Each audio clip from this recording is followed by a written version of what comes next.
ফিরে আবার বাবা মা শিখাই।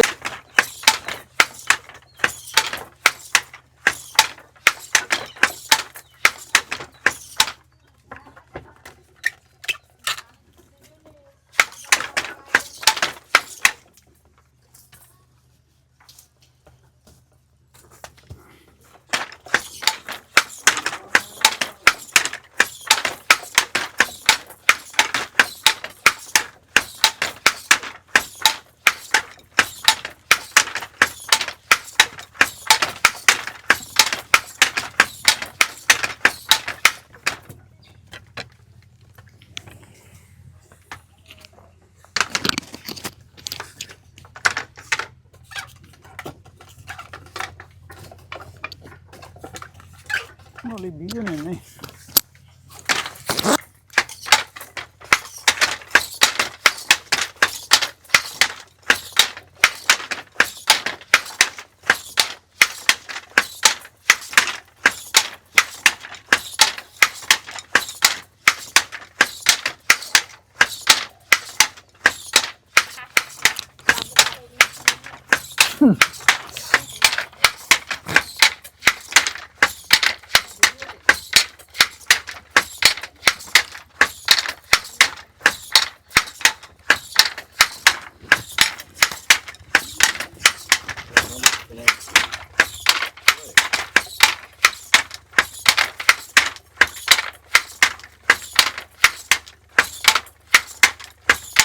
হাতের সাথে কি পা চলে? হ্যাঁ, এটা পায়ের সাথে দেখেন এই জোড়া ওঠে, বুঝতে পারছেন?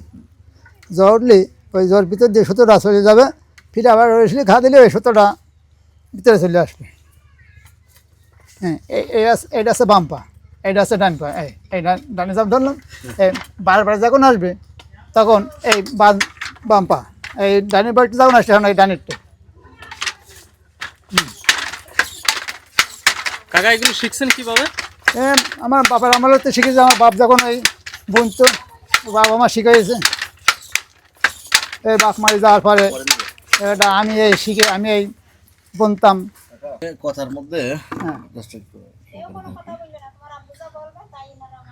জাস্ট খালি এই জিনিসটা ফুটাই তুলবেন যে এখন আমরা সারাদিন মানে পরিবার যারা আছে মানে পরিশ্রম করে সেটা এই যে খরচ দিনমজুরি হ্যাঁ, যে আমাদের যে দিনমজুরির যে দামটা আমলে বাংলাদেশ মুজিবার আমলে যখন আমরা এই কারবার করি, যখন 23 টাকা 24 টাকা সুতার মারা ছিল, এখন ভালো চলেছে।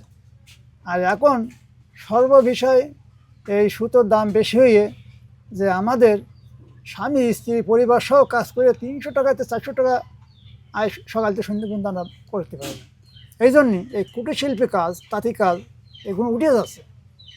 তাই এইটা আমাদের সরকাররা কেন এই কারিগর মহলের পরে